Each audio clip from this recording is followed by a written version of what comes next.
শহীদ বুদ্ধিজীবী দিবস আজ 1971-এর এই দিনে বাংলার শ্রেষ্ঠ সন্তান বুদ্ধিজীবীদের হত্যা করে দখলদার পাকিস্তানি হানাদার বাহিনী এবং তাদের দোসররা।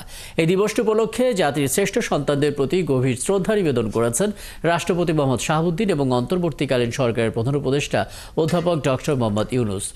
প্রথমে সকাল 7টায় বীরপুরে শহীদ বুদ্ধিজীবী স্মৃতিসৌধে পুষ্পস্তবক অর্পণ করেন। শহীদ বুদ্ধিজীবীদের প্রতি শ্রদ্ধা জানান রাষ্ট্রপতি। এরপর শ্রদ্ধা জানান প্রধান উপদেষ্টা অধ্যাপক ডক্টর ইউনূস। স্মৃতিসৌধে পুষ্পস্তবক অর্পণের পর কিছুক্ষণ নীরবে দাঁড়িয়ে থাকেন রাষ্ট্রপতি এবং প্রধান উপদেষ্টা।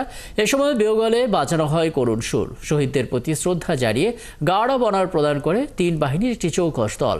শহীদ স্মৃতিসৌধে শ্রদ্ধা নিবেদনের পর উপস্থিত যুদ্ধাহত মুক্তিযোদ্ধা ও শহীদ পরিবারের সদস্যদের সঙ্গে কুশল বিনিময় করেন রাষ্ট্রপতি মোহাম্মদ শাহাবুদ্দিন এবং প্রধান উপদেষ্টা। 1971 সালে 14 ডিসেম্বর হত্যাকাণ্ড ছিল পৃথিবীর ইতিহাসে জঘন্য